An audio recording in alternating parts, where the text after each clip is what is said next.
a really good audience, just like today. And he's going to talk today about a topic that should be near to all of us, and that's dementia. And is there a possibility that we could prevent it or slow it down or whatever it is that we can do for it? So I'm very pleased that he's agreed to do this for us. So I'm going to welcome him now, Dr. Wuynh. Thank you so much for having me. It's all right. Um, no, I think I'm good. So I apologize. This is my second talk with you guys, but each time is a stage fright for me. Uh, so, uh, you know, doctors are secretly introverts who tries to act like they're extrovert, or at least that's me. So I apologize if I speak too fast. If I do, just, raise your hand and say, hey, please slow down, idiot.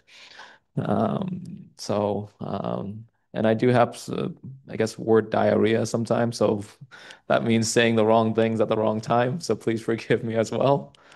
Um, I guess while we wait for the slides to get up, my name is Dr. Bruce Wuynh, as you guys have seen in the flyers. I am internal medicine trained with specifics to geriatric medicine.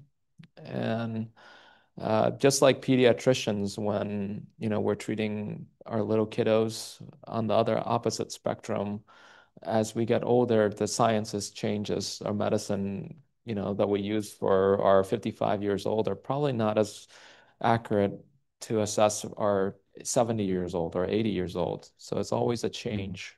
And that's why that subspecialty comes to mind or, comes into being. As a geriatrician, I guess the biggest things that I do is preventive care.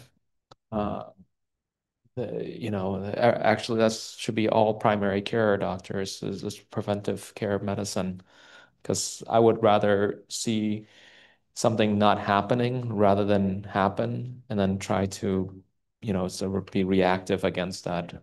Uh, for example, if you broke a hip, that's pretty bad.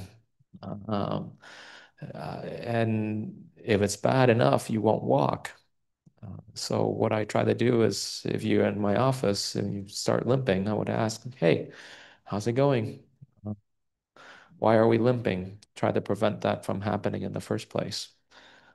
So that is kind of an introduction to what we talk about today is dementia. Dementia is another one of these topics that prevention is key because as I'll go through the slides, dementia is irreversible, and some of them are reversible, but for the most cases, it's not reversible. And often, as far as I know right now, we do not have a cure.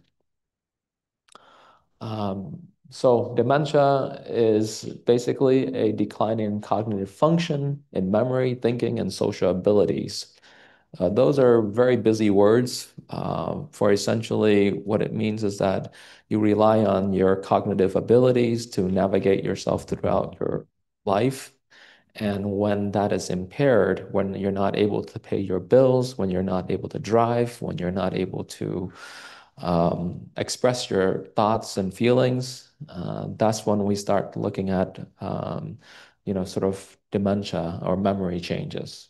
And in dementia, there are several types of dementia. There's you know, several dozen, depends on how you classify them. But I tend to classify them into three different groups.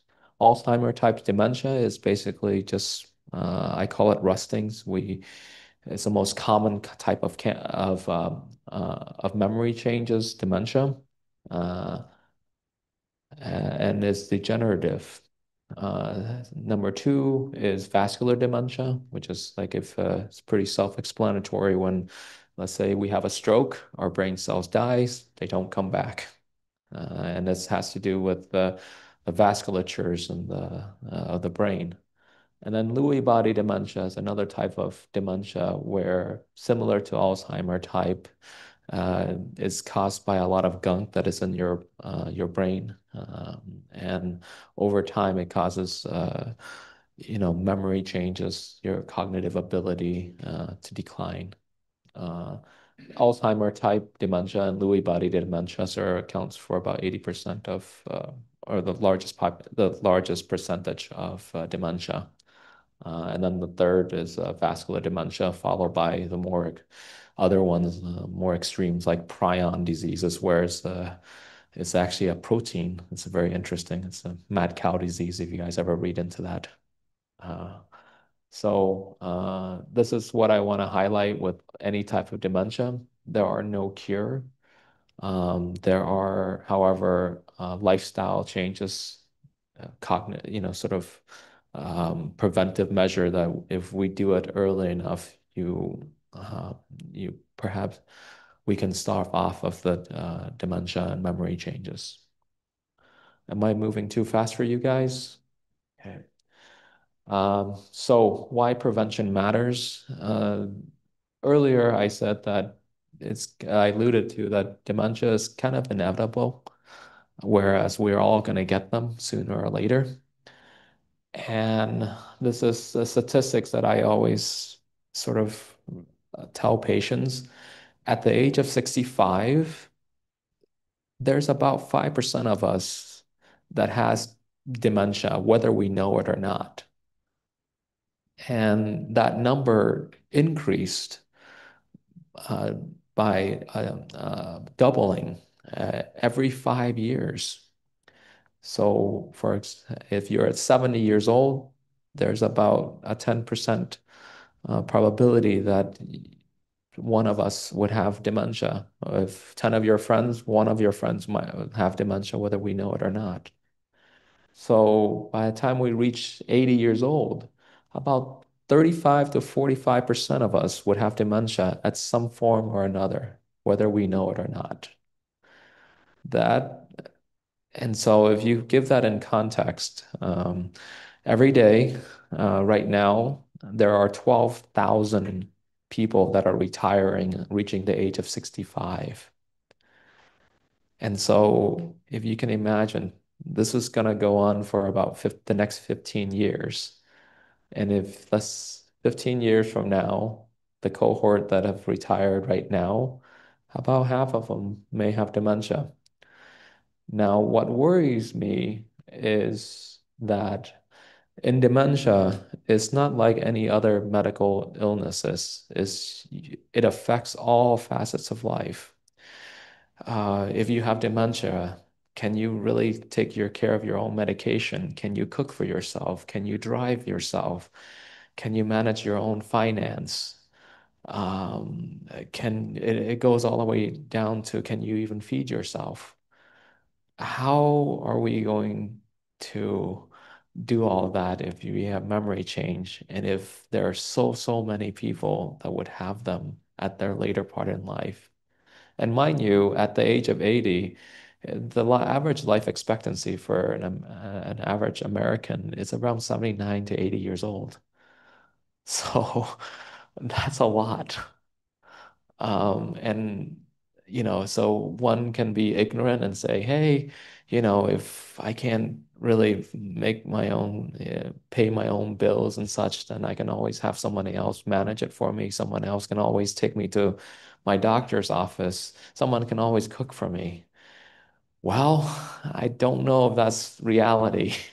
Um, that's hiring anybody to take care of you for any of these reasons is extremely extraordinary expensive. Living independently, living alone is it's very, very expensive.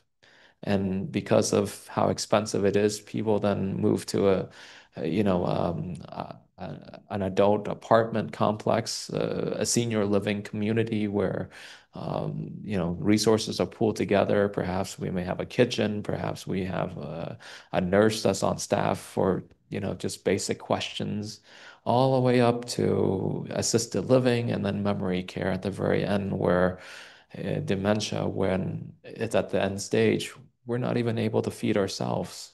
Uh, that's why I'm so scared of dementia, and that is one of the reasons why I try to, I give this talk so that I can hopefully help you prevent it and delay it for as long as possible. Um, Let me see. So, dementia, we're going to go through this fairly quickly. Usually each slide is about a minute, so I apologize. And I try to keep it simple.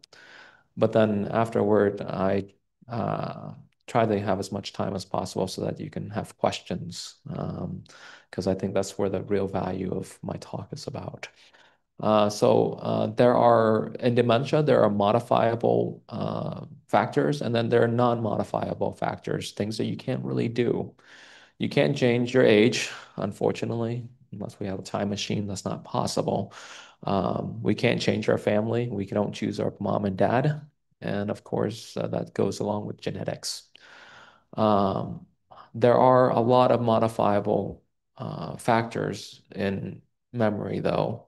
Uh, for example, if you smoke, not really good. Heart-wise, if you smoke, that damages your blood vessels. And also, it's a toxin that hurts your brain.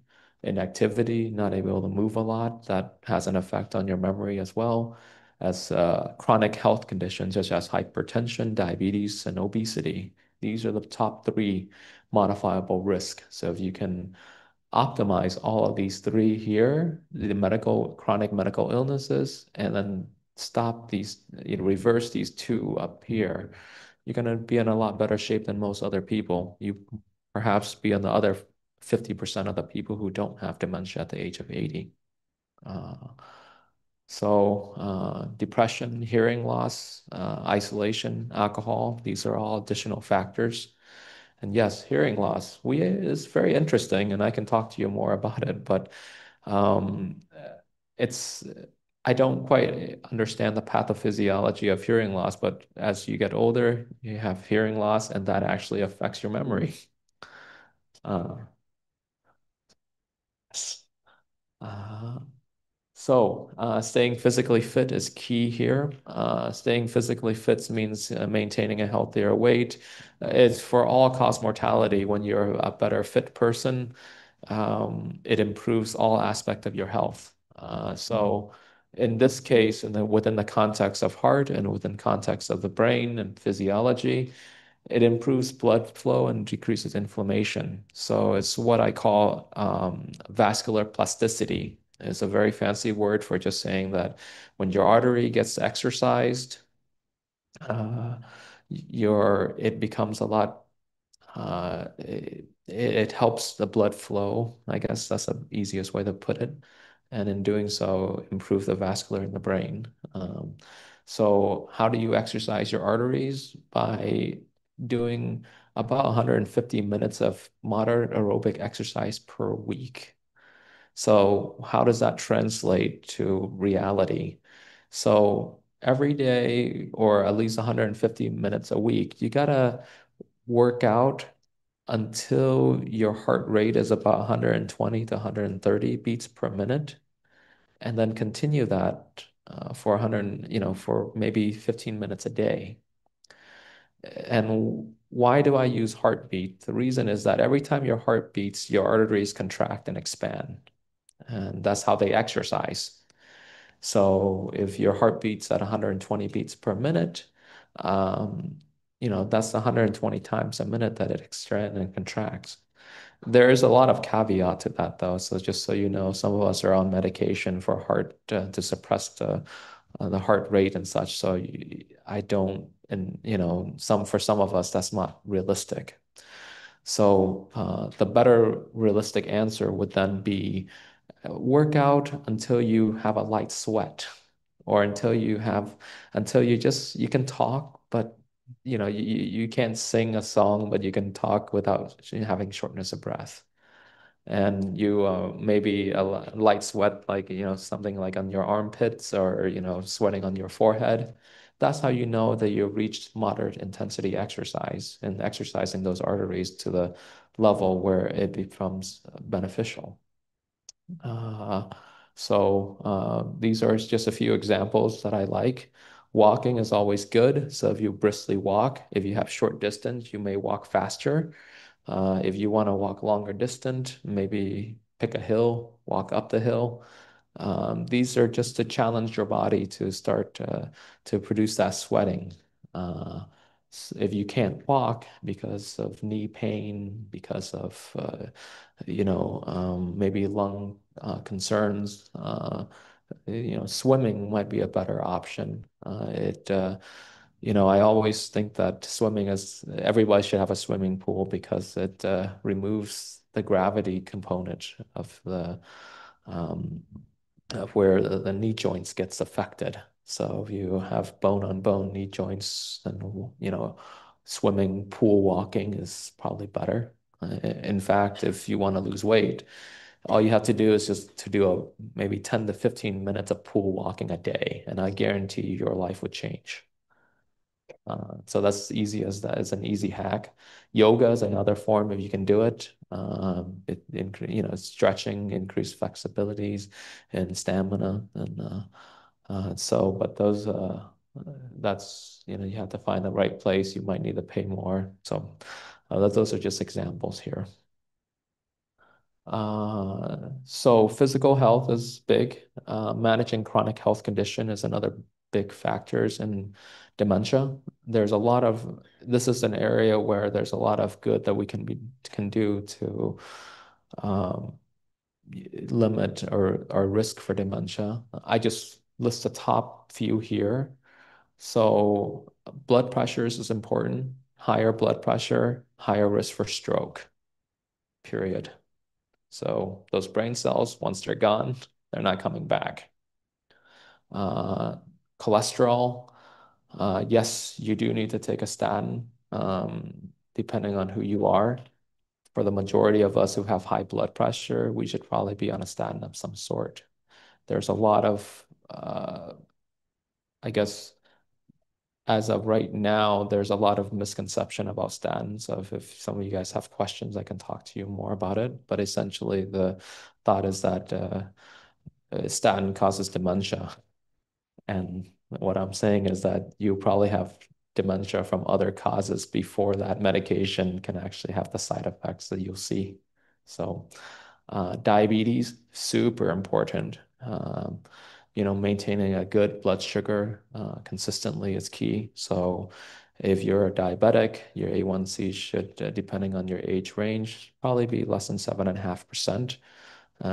Try them, don't have spikes in blood sugars. If your A1C is 7.5%, but your blood sugar spikes up and down in the 300, 200s, crashing down to 70s, that's not probably good. And that's where I would defer to your PCP to help dial in on that, to make sure your blood sugar is consistent. Implied in that is a good diet. Weight is big here. Weight is have anyone heard of what a body mass index is by any chance? So why do we have a body mass index? Why is it set at anything above 25 is considered overweight, above 30 is obese, and above 35 is what we call morbid obese. Uh, so the reason one is that we can't compare apple to orange. Everybody's shape is different. So we have to use a ratio between a weight to height. And why we determine that a BMI of 25 or above is considered overweight is because at that ratio and above, we see a steady increase in all-cause morbidity and mortality. So mortality means the cause of death. Morbidity is suffering. So that's what it means. So the higher the BMI, the more you're likely to have medical problems. So if your BMI of 35, there is a higher risk for high blood pressure, for diabetes, for sleep apnea, for arrhythmia, heart arrhythmias. Your weight-bearing joints will be affected because all that weight that you're carrying certainly great, sort of start grinding down against your bones, maybe your lower back, your hips, your knees, all the way down to your toes.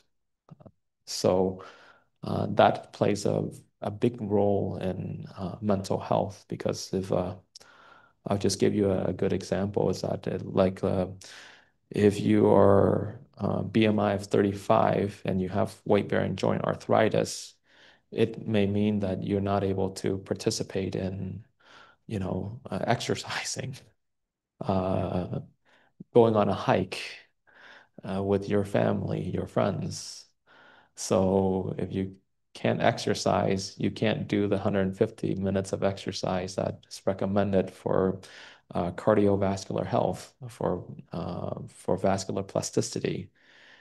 You likely become more depressed because if you can't enjoy your time with your mom and oh, not sorry, with your children and your grandkids, then that puts you down at a greater risk. I didn't put on here, but I'll talk about later is depression is a big factor in memory changes as well. So as you can see, weight ties everything together. So healthier weight, the better you are.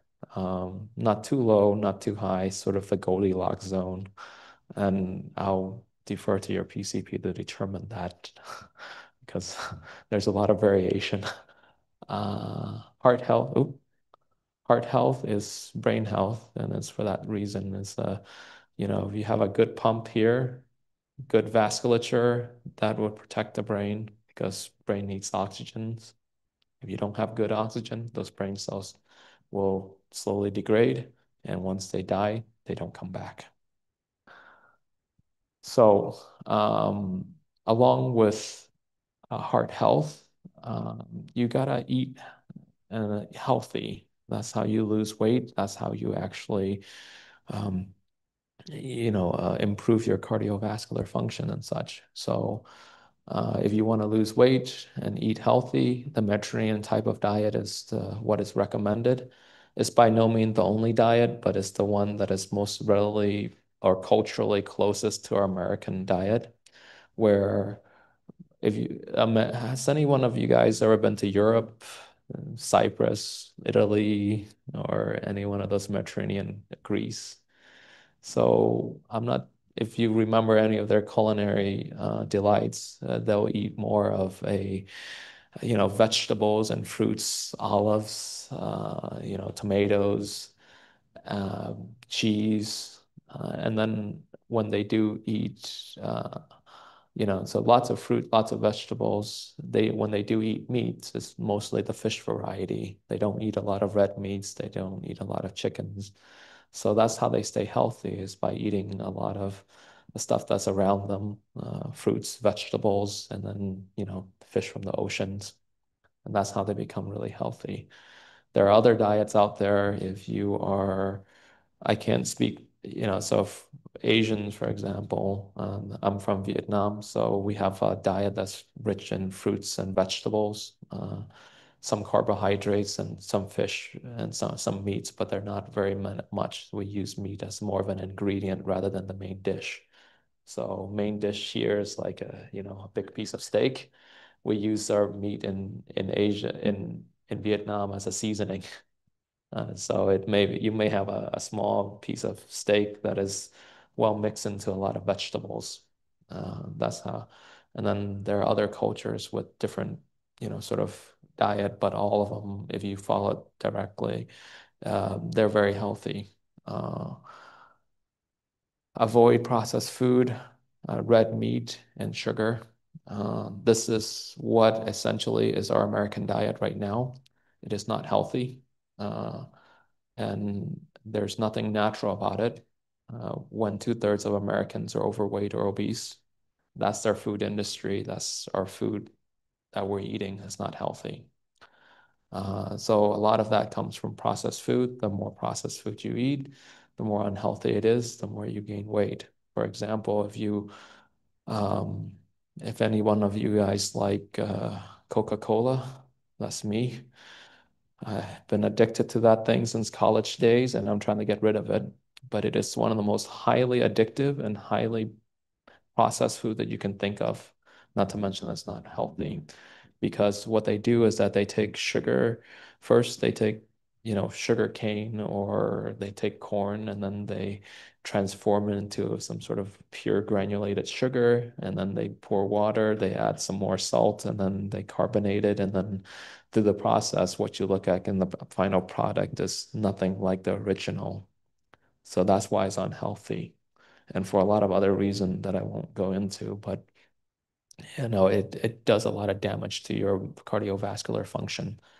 So that's why processed food should be stayed as far away from as possible. Translation into reality. Um, One of my mentor, or he's my teacher, was Michael Pollan. Um, and what he says was eat closer to the root. And that, let's say, if you have a choice between eating potato chips, French fries, baked potato, raw potato. Well, actually, I don't think any one of us can eat raw potato. Try, if you only have two choices between potato chips and French fries, maybe the better option would be French fries. But between French fries and baked potato, better make it a baked potato. It's less processed. So the more processed the food is, the less healthy it is for you. Red meat, try to limit those as much as possible. Yes, you can indulge. Even myself, I have a steak once every few months as my wife allows me. Uh, so I do indulge a little bit, but you don't want to eat that as a daily meal. Uh, so that's that. This one, keep your mind engaged. And basically, I kind of alluded to earlier is mental health being one of the biggest factor in memory. And because um, when you have depression, profound depression, whether that be the loss of a loved one or just loss of social connections, or just some of us are just more prevalent to depression, to life's factors. It's almost indistinguishable from true dementia. If you're really depressed, you you may forget, how to pay your bills, how to talk, uh, how to wash yourself, how to feed yourself, how to drive even. If you're profoundly depressed, you're not motivated to do any of that. And how's that any different from having dementia? Well, there isn't. In fact, if I find that my patients are having cognitive sort of decline, maybe their spouse tells me that, hey, John is not behaving like himself recently. And so then I'll ask him, it's like, well, how is he normally? And, is he depressed? I would actually screen out for depression before I do anything else. So, how do we prevent depression, and how do we stimulate our brain? Well, what you guys are doing right now here is exactly what you should be doing. Staying socially connected, um, having a strong group of friends, a strong link between you and your friends. Whether you have really, two or three really good friends, family members, these are things that are protective. Volunteering, working when you work, even though you're not, we don't work the life depends on other, sometime we do, but it brings value to you. And that value, that responsibility, actually is what stimulates your brain to continue to motivate to grow new brain cells every day. So your brain cells are, you know, if you have more brain cells and more growth, then obviously over time, that builds up it's what we call a cognitive reserve, I would say, if does that make sense to everyone? So that even at the later stage of life, when you do have dementia, the dementia might be very mild because you found this a lot of these coping mechanisms, these skill sets, these new neurons that are able that you're able to rely on. Uh, in fact, if you're highly educated, if you're college educated, it's actually harder to diagnose dementia because you're so well adapted that we don't know. You might have a clever way of saying something.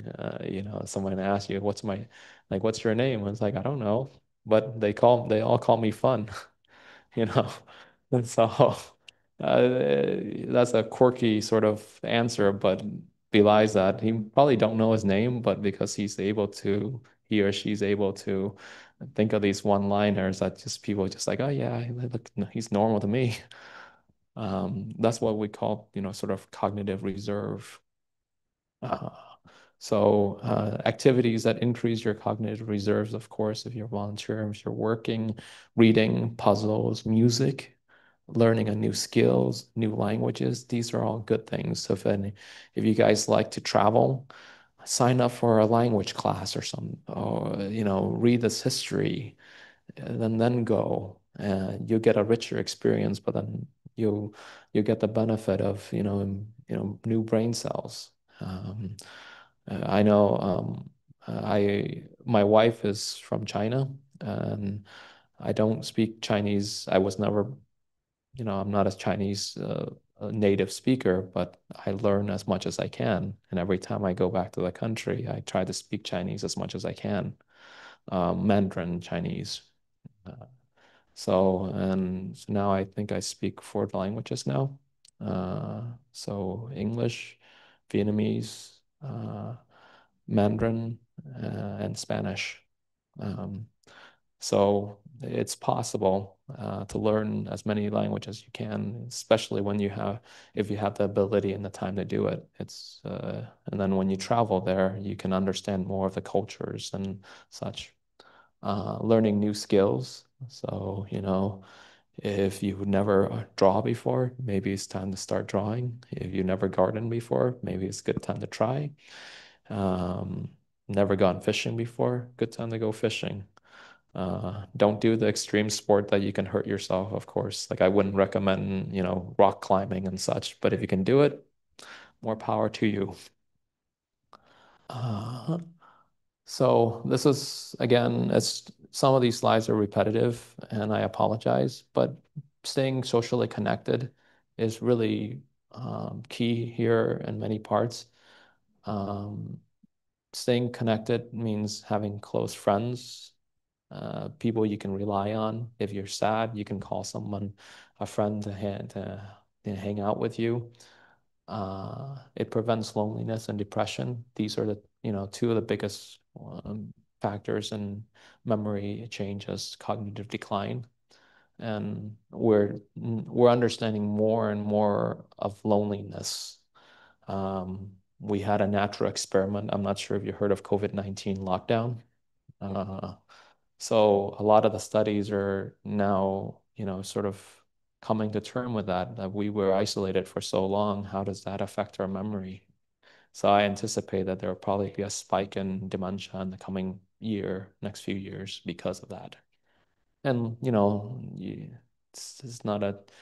it's not a large leap that if you're lonely, you're not going to interact. If you don't interact with other people, you're not going to use your language. You're not going to, you know, um, stimulate your brain to new thoughts, new ideas. So your cognitive reserve is going to be a lot less, right? So join a club, volunteer, stay in touch with loved ones. Even, simple as going to a coffee shop every day. I wake up, there's a gentleman who goes to Tim Horton in Canada every morning at 6 o'clock or 5:30 in the morning. That's usually the time when I get up and I go and see to get the coffee. So every day I said hi to him and I asked him like, "Why are you up at 5:30?" And he says like, "Because there's a one employee here that has the brightest smile every day, and I want to come and just say hi to her and have my cup of coffee." And that's apparently it prevents him from being lonely and it just helps him get out and start his day. And so that's a simple act, but stay in touch. That's what he's doing. And I really like that. I haven't had a chance to talk to him, but maybe he'll try to talk to me more. I don't know. But I would encourage him to do it if I was his physician. Get enough sleep is good. There's some studies out there that the less sleep you get, the more plaques you develop within the brain cells, and that leads to brain death. So sleeping more is obviously better. The aim is for 7 to 9 hours of sleep every night, but that is the general recommendation. 7 to 9 hour doesn't mean that it's continuous. It just has to be a cycle or two. So a normal sleep cycle is anywhere between 2 to 3 hours. So if you get a few, 2 or 3 cycles of that, that's really good. My father, for example, he sleeps maybe 6 hours a night, but then he takes an afternoon nap. So he urinates a few times at night, so that wakes him up a little bit, and then he goes back to sleep. And then after he eats lunch, he goes to sleep again, and then he's good to go. So he still gets his hours of sleep, and he feels rested. So that's what we encourage. Um, there are certainly disorders that prevent you from having healthy sleep. So treat sleep disorder like sleep apnea. Uh, So I'm not sure how many of you guys heard of sleep apnea. So sleep apnea there's several types, but the two biggest one are central sleep apnea, which something's going on with the brain stems and it prevents you from breathing. And then the other type is just the sheer amount of weight that is in your chest that does not allow you to breathe properly when you sleep. And essentially, the mechanism is pretty fascinating, actually. It has to do with, you know, you breathe in and out, that relies on these muscles here in your chest here. So these muscles, they need to get worked out. And if they're weak, they're not going to expand and contract when you're sleeping. And when they don't contract, you stop breathing. And when you stop breathing, you you're going to go there's a lot of physiological changes that happens that is detrimental for your overall health. So if you have sleep apnea, I recommend you get treated. CPAP machine is the most common way that sleep apnea machines is the most common treatment. But the newer treatments are now geared towards weight loss because weight is the problem to begin with. So we do have medication to help you with that, or for people who are motivated, we can lose the weight through diet and exercise. But one way or another, these are the things that I I try to optimize as early as possible. So if I see my patients on average, they're in the 70s, if they're obese, BMI of 35 and above, I would try every way possible to help them lose weight because it improves their quality of life. So this is again, same theme. Depression, anxiety raises dementia risk. Treat promptly, practice mindfulness and stress reduction. These are the key things that over times uh, would help you prevent dementia and anxiety. We so when we talk about mental health, all of our medications at best work about 50% of the time. That's at best. A lot of time it doesn't work or it works as a placebo and all of them comes with side effects. Some of those side effects, dementia. So yes, you can treat the depression, but depending on the type of medication we treat you for depression, it may cause excessive sedation and memory loss, dementia. So all and I'm going to get a lot of heat for this as from the establishment, but I truly try to minimize as much medication as possible. Not maybe you will never get off of medication, but the lowest dose possible, and then work on the mindfulness and the stress reduction so that you can find ways to adapt. That's how you beat depression by adapting and rolling with life and coping skills rather than relying on a pill alone.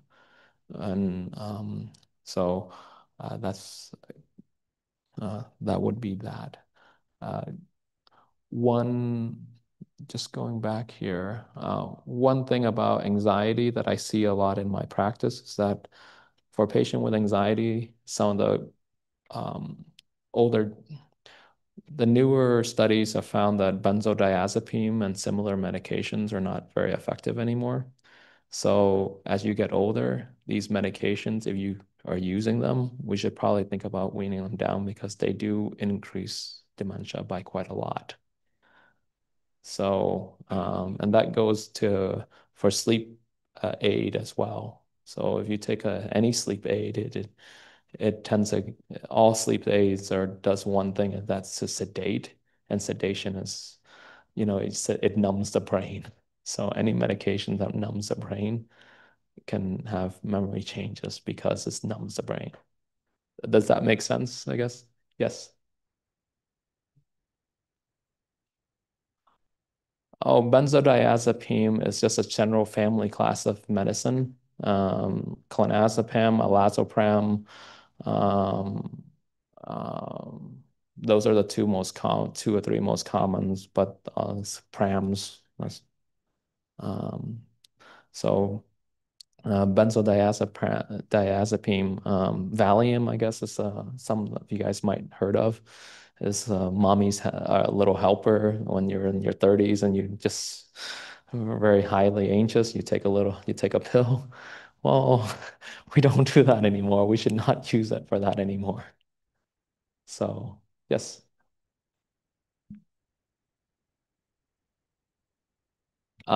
Good question. Benadryl is a sedative medication, so not good, dulls the brain. Um, there is herbals are a little bit more gentler. So if your chamomile tea, for example, is a common one that I recommend actually. If you have trouble sleeping, take a cup about an hour before you sleep, and then you can able to sleep. Um, Melatonin is a little bit of controversial. Usually is to be taken to about 2 to 3 hours before you plan to sleep. But there are a few studies out there who says that because it does play a role in sedative effect, it too is not recommended as you get older to use so much of it. Uh, so with melatonin, I always say use it with some caution. Don't rely on it as a nightly thing. Maybe you use it for a few nights, 1 or 2 nights a week or so. That'd be acceptable. And cough syrups like NyQuils and such, those are not very good because they are a stronger sedative or just sedative. Sorry. Yes. If you have a question, just hang on so everybody can hear the question. Okay. If sedative medication it kind of enhances the possibility of dementia, does stimulation such as coffee reduce dementia? Mm, and the answer is no. So the thing about stimulation is you have to think of your body as your brain like a car. The most common irresponsible sort of treatment right now is for I've seen patients who are in their 70s and they're still on Adderall and Ritalin, if you guys know those. Those are stimulants. So those rev your body up and your brain is overclocks. It's just like a car. If you do that over time, what do you think is going to happen to your brain cells? You have it all the time. Prevagen, is that good for you or not to stay away from it? I would say just take a vitamin B12 instead. Prevagen has really no real clinical implication. Just stay away from it. Yeah, I mean, I'll talk more about it later, but the more pills you take, Yeah. what's that going to do to your oral health? I always start that. I'm 84 and I have no signs of dementia yet. And Congratulations, you beat And- 50% of the population. well, I take a lot of vitamins rather than pills. The only problem I have is my heart, for one thing. I'm on my third pacemaker and I've had the Watchman. and I just have to listen to my heart doctor, I guess. Yep. And that's, And I lost 50 pounds last year, so that did away with, I'm no longer diabetic. oh, so there we have it. Weight and overall health. Being on it, Yes. but stay away from that Prevagen. Yes. But Okay. why take multivitamin when you can get it from food? Isn't it food a lot more enjoyable? Yeah. Or would you like to eat a pill? Okay, thank you. Excuse me, don't put that so close. Thank you. I wanted to ask you, moving to this state as a long-term care nurse manager and working in many cognitively impaired units, my concern is, I mean, personally, I see this as all helpful in some preventive, but I definitely think that there's a definitely disease component of these diseases. And what I'm asking is, I noticed for the state on a lot of units, when teams would meet, for depression, you have depression is a risk. But if a person developed dementia, was not necessarily ever did not does in the past had dementia, the thought was using antidepressants, not simply to think the person didn't have dementia, but to stimulate appetite, because there seems to be a component in some of these types of dementia. People lose a great deal of body weight with, I would say, very energetic activity on units. So do you think that using antidepressants, if a family member has dementia, is appropriate? There's a lot of complicated questions to unpack there, but essentially, when when we have memory changes and we think somebody has cognitive deficit, the first thing I look at is, do they have depression, undiagnosed or diagnosed? So if they have profound dementia, sometime we give an antidepressant to see if they can actually improve or not. Maybe depression in memory change in the severe end is just agitation, lots and lots of agitation. That's anxiety. So we just give that medication and it's like, okay, hey, there's an anti-anxiety, antidepressant medication here. Let's see how it works. And a lot of time it does help people improve their cognitive ability after we treat their anxiety. Sometimes it doesn't work. It doesn't work either way. So then at that moment, then we say, well, the trial is over.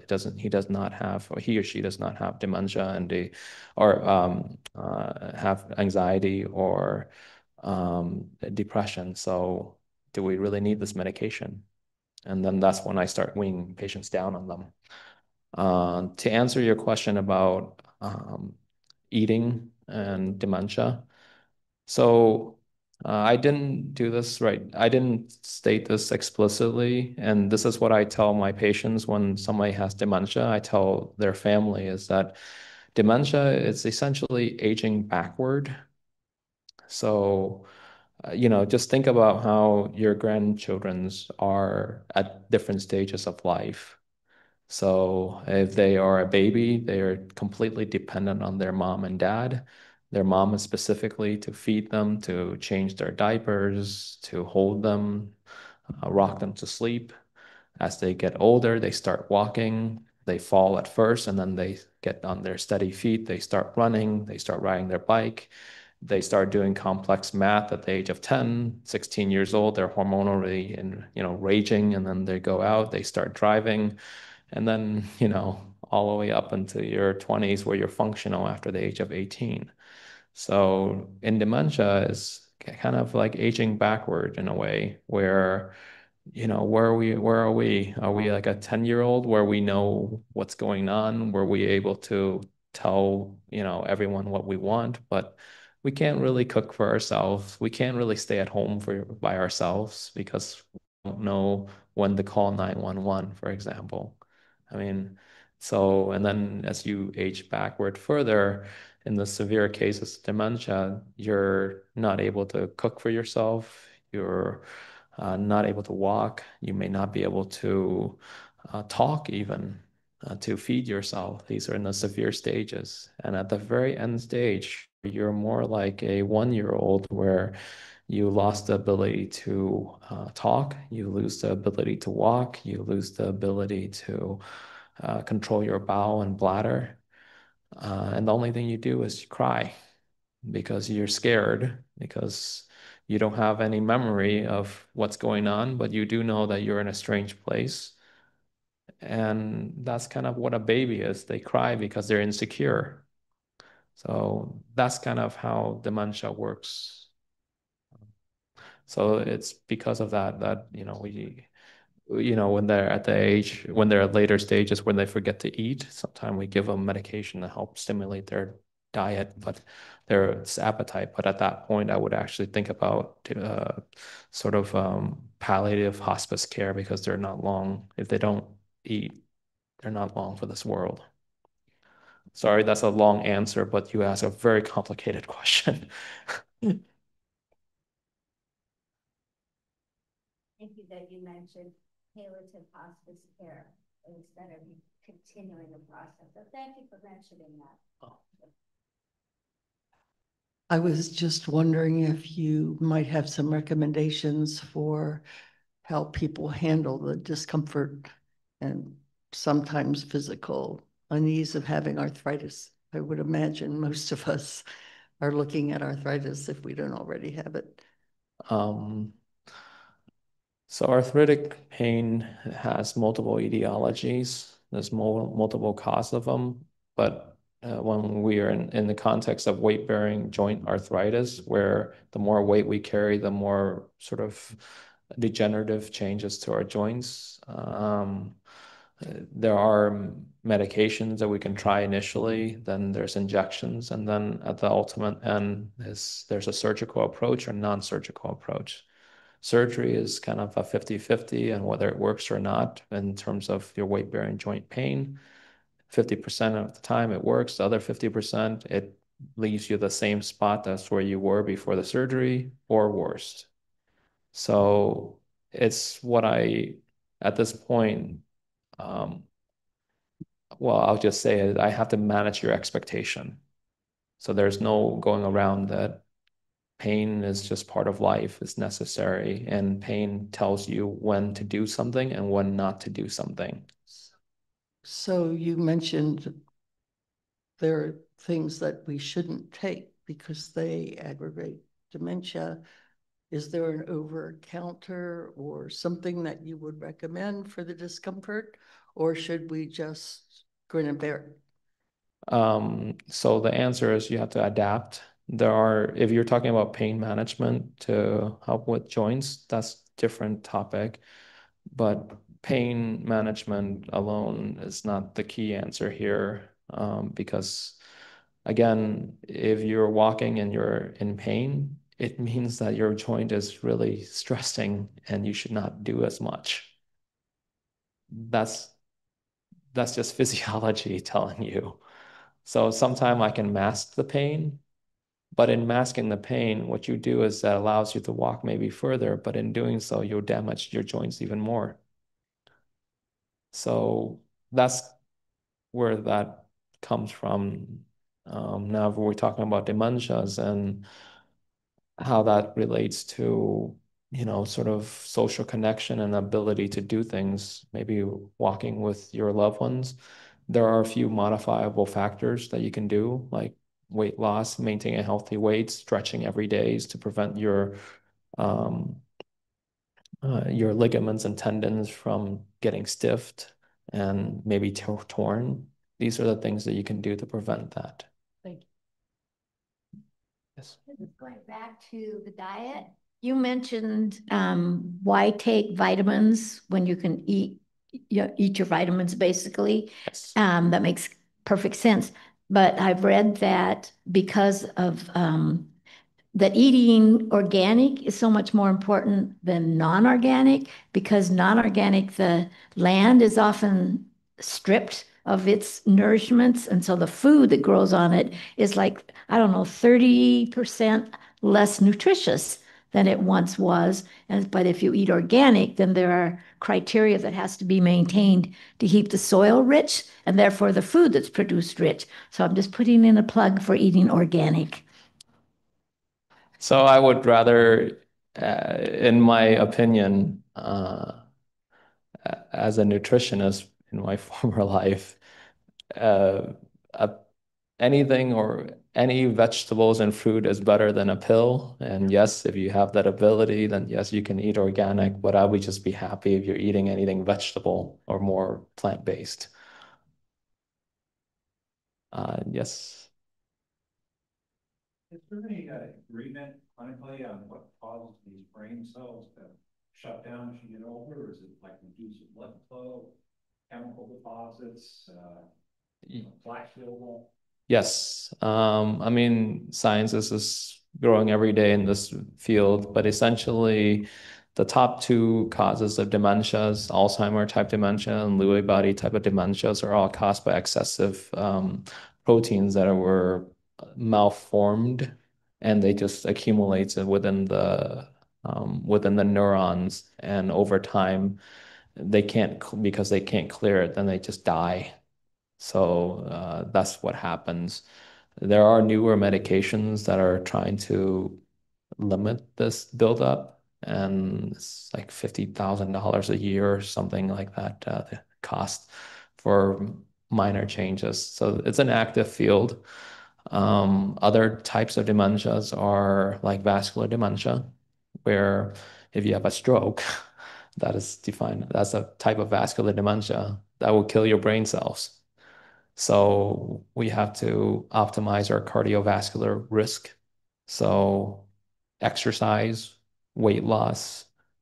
If you have high cholesterol, you take cholesterol pills to help lower it, because you don't want more plaques to build. In fact, if you guys are here, or you or your loved one probably have heart condition, heart bypass. So already your body is proven to us that it has a lot of plaques in there, all of the arteries.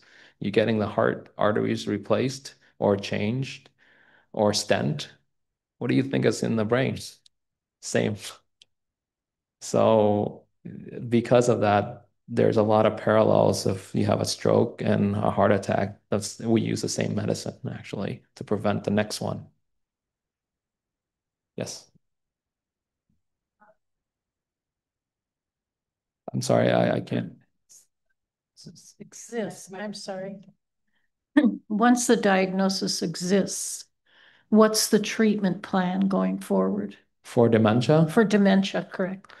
The treatment plans so there are a few treatments plans. It has to do with anticholinergics. So it's a little bit complicated for me to explain, but essentially first I try to rule out any reversible causes of dementia, like whether you have a vitamin deficiency or a thyroid problem or depressions, or you just simply take too many medications. So I look at all of those, and once I eliminated all of those, I see what's left. I try to, if you truly have a memory deficit, so medications like donepezil or memantine, these are the two classics ones that we use. Those are help slow down the progression of dementia, and that's it. The majority of once we have diagnosis of dementia is to manage expectation. So basically, at every stage of our life, our memory is going to change and it's going to get worse, presumably. So how will you live at home if you are not able to remember where you live or where to drive, or what turn to make? So in that moment, is that a loved one that's going to be taking over to help get you to a doctor's office, get you grocery shopping, going to church? Or is it that we have to move to maybe a senior apartment where they have regular shuttles to take us where we need to go, or move in with our loved ones? Uh, these are these are real questions that you can't expect to answer within a year or 2 years. or it's certainly not 3 months or like, oh, when I get bad enough that I can't drive, then I'll think about it. Like, well, that moment is too late, you know, the boat has already left. So, so once a doctor has diagnosed us with a form of cognitive as minor or major neurocognitive disorder or dementia, then we really have to start thinking about all of that questions and then planning ahead because that's the key. And the hope is, and I would be, this is just me speaking personally, is that I hope that you would die with the disease than of the disease. Does that make any sense?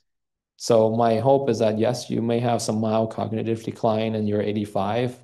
Your heart would probably give out before then, so you still have your full self essentially, but there's a heart attack somewhere that we can't predict anymore, and that's how it goes. If I may interrupt, I had somebody ask if you're done with the slides. If they want to know if you are done with the slides or presentation before we continue on with questions, because I want to. Oh, there's a few more slides, but it's I kind of roll with the questions. Yeah, is there any way to reliably predict the rate of impairment? If somebody is diagnosed with mild cognitive impairment, for example, the question then is, what is the rate of decline? You know, is it 6 months, 6 years, 20 years? How do we know what to expect if you get that diagnosis? So what's prognosis there? If you get the diagnosis, there are no, I'm not aware of any sort of specific studies and to give you the specific decline rate. But what I do tell you is that there are ways to slow it down. And that's the key. So it's not important of finding out what the rate is. It's more important to optimize your health as is right now beforehand. So it doesn't matter.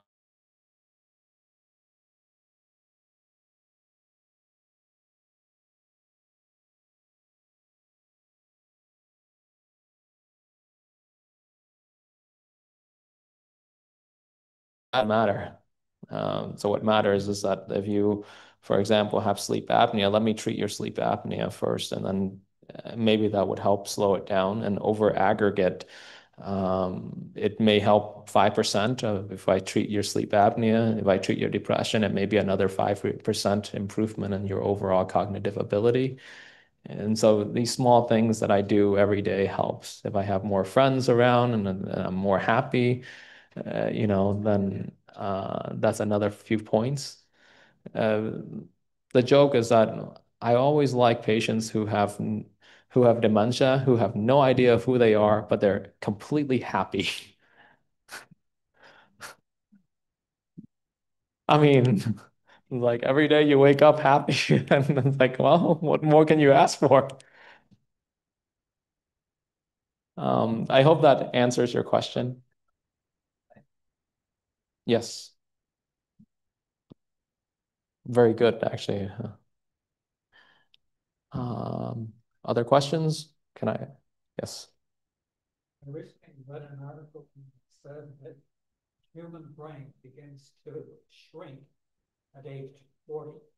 And then it went on to link that to times of decline, but it also linked exercise with it, indicating that you could slow that shrinkage to some degree. Is that correct? I haven't seen that study in specific, but I do know that the brain size, we do look at the brain size when we do a workup for dementia. One of the golden standard for dementia workup is an MRI of the brain. We want to know if there's any mass in there. Are there any sort of, if the brain is shrinking, is what we call atrophy, or, slow. Yeah, how bad is that? Is it severe? Then yeah, you probably have dementia. It's degenerative.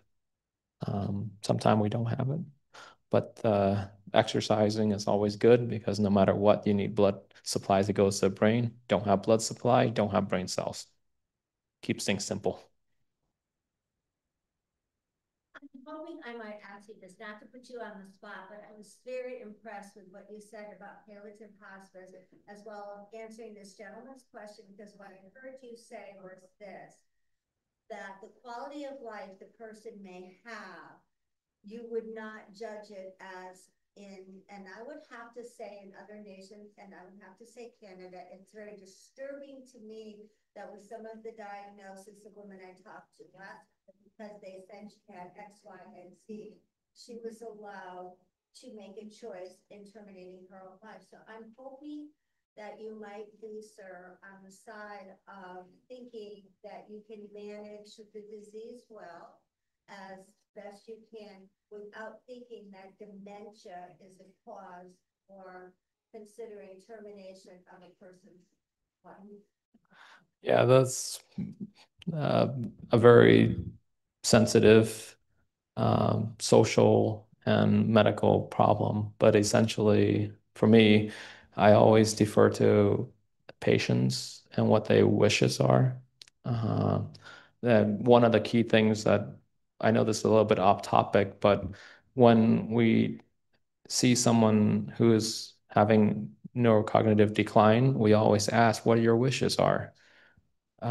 This is probably a good time to start a goals of care conversation with your loved ones, with your spouse, even for yourself or just for yourself. It's like, how, if my heart suddenly stopped, do I really want to be resuscitated, to be intubated? If I have a really bad cancer, do I really want to get it treated knowing that, or not me, but let's say a loved one has severe dementia where they don't remember their name. They have a newly diagnosed of melanoma, metastatic melanoma. Do we really want to be aggressive in our treatment or or not? So then that becomes a different conversation.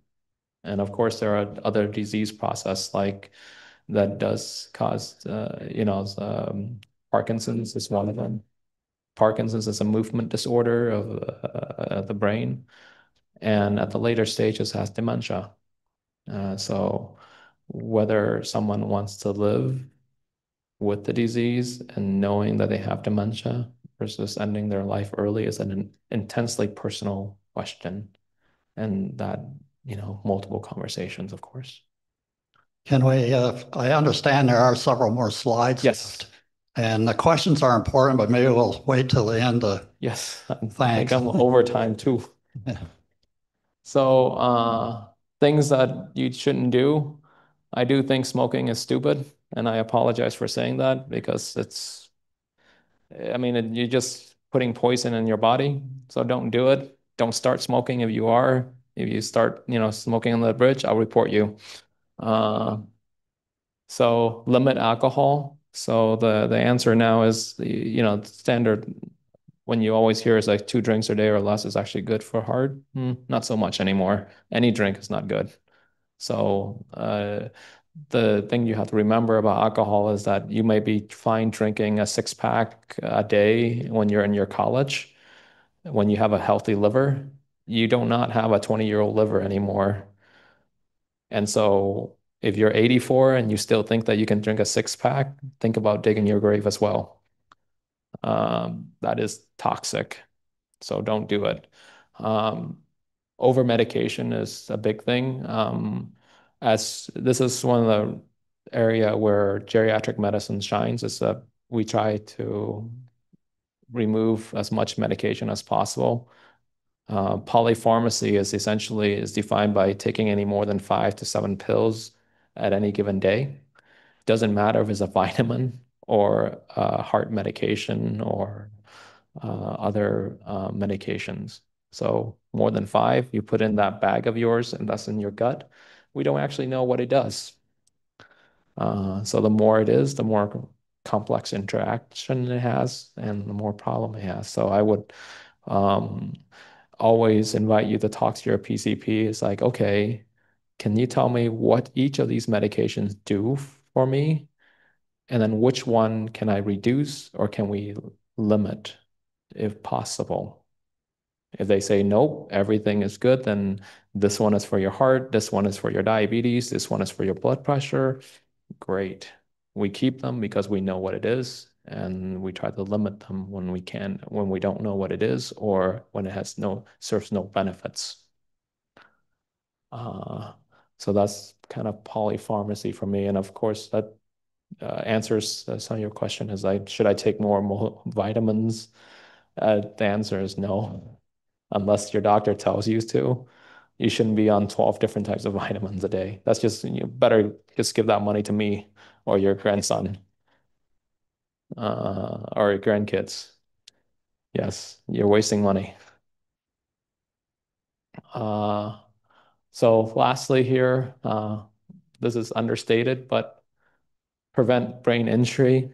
There are real scare here. The most common thing is that if you're unsteady already, that means like, let's say that you're trying to just, from a seated position, you're just trying to get up and stumbling to get up, you're at high risk for a fall. When you fall, one of the most important organ that gets hit or can be affected is brain. If there's bleeding in the brain, not good, right? That's the quickest ticket to dementia. If half your brain is blood, damaged, bruised, like what is left to is, who knows? So try to protect your brain as much as possible. If you go on a bicycle, wear a helmet. If you, wear seatbelts. If you're in the car, fall precaution is key here. So that's a different topic if you guys want to talk about frailty. Regular health checkups, these are big factors here. So again, chronic care management. So chronic conditions such as diabetes, hypertension, and dyslipidemia. These are your doctors needs to follow you up at least once every year, at the very least. For anybody over the age of 70 or depending on their medical complexity, I actually prefers most of my patients see me twice a year. That's more pain for me, but I'd rather see something and prevent it rather than being reactively manage a heart attack or something, which I'm not good at. Cognitive screening. So at the age of 65 or older, we're recognizing that is, screening early is better. So you should get a memory test around 65 or screening every year at the age of 65 and beyond. One is for the baseline, and then every subsequent one we compare. And if there's just abnormality, then we start working and looking into further as to why that is. Personalized medical advice. That's essentially saying that a PCP is important because the ones that you know very well is if your PCP knows you well, then he or she can sort of track your progression and what you need, sort of what medical problems you have, and wean back the medication that you don't need. And then controlling those risk factors, of course. Summary, preventing dementia is key here because it's inevitable. By the time we're 80 years old, about half of us has dementia. And so my hope is that we slow down that progression so you die with the disease, but not of the disease. Start early, act consistently, empower yourself in knowing, well, what's ahead, and that's why you're here today. So thank you. I added some additional slide here. What is considered normal? What is normal memory changes? What defines as mild cognitive decline? What is major neurocognitive decline? So normal cognitive changes is, of course, mild memory changes, or you might have forgotten names, or maybe that street that you used to drive, you forgot one or two times. That's normal, that's expected.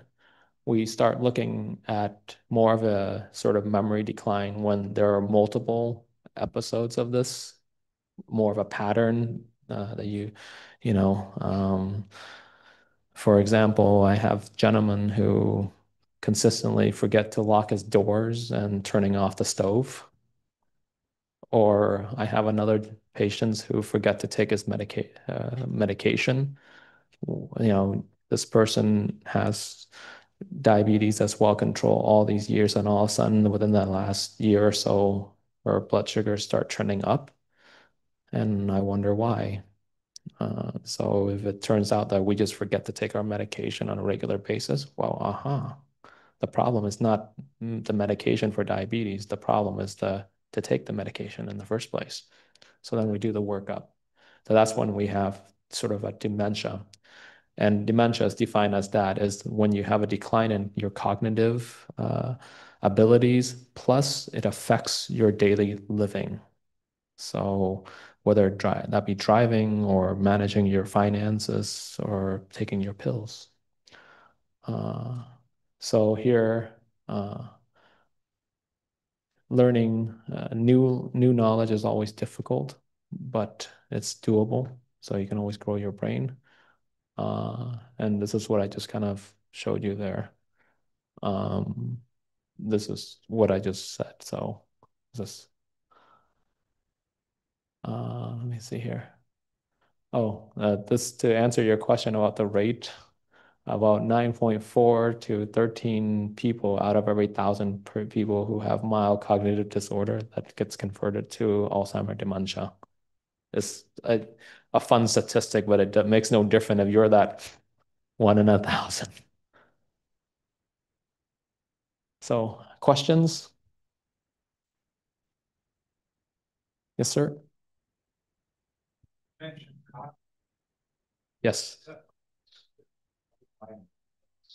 Where do you go to get that? So once a year, if you're a Medicare patient, once a year, Medicare requires all doctors to do what we call an annual wellness exam.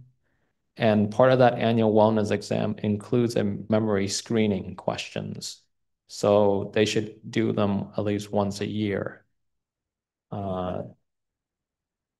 So it's basic asking, basic questions about, sort of, well, there's several forms of that testing. So there's at least 4 different types as I know it right now. And so depending on the time and your doctor's preferences, that's the choice. But it's essentially looking for the 5 different types of cognitive domains and whether you have any deficit in any one of them. If your doctors are really knows you well, maybe a few years, he may not need that test. I don't necessarily, I just have that test to prove to everyone else that they have memory change. But if I know my patient well, it's like, well, you know what? Mrs. Smith used to be able to bake. She remembers all these recipes and now she puts sugars instead of salt that is in there. Uh-oh, that's not like her. So so that's how you diagnose dementia. Yes. You had mentioned fall-proofing a house or fall-proofing your facility. My question is, do you suggest some kind of balance exercises or a balance regimen to increase as well as your physical ability? Just walking doesn't necessarily help your balance, but so there are some other things you can do. Some folks use Tai Chi to help with your balance so that the falls are a little less an issue. Do you know why Tai Chi works? Not necessarily.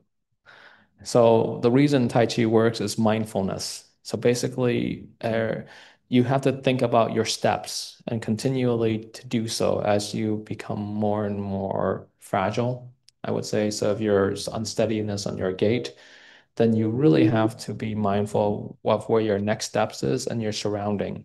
So for example, like going in a dark alley and uneven street, you want to make sure that you look down, you have adequate lighting, and that your next step is firm.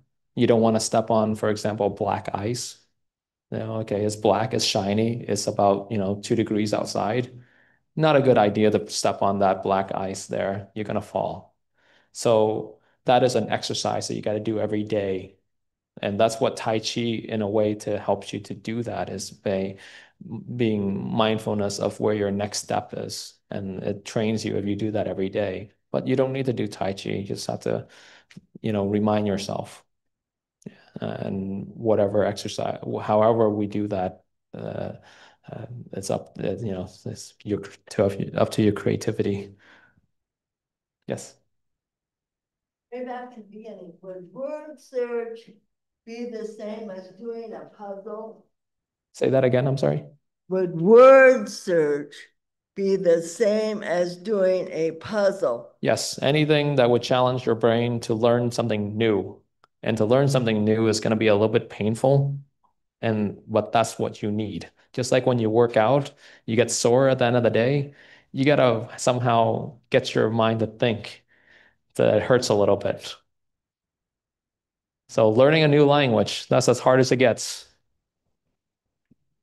Or if you want to go and start your second degree in something, you know.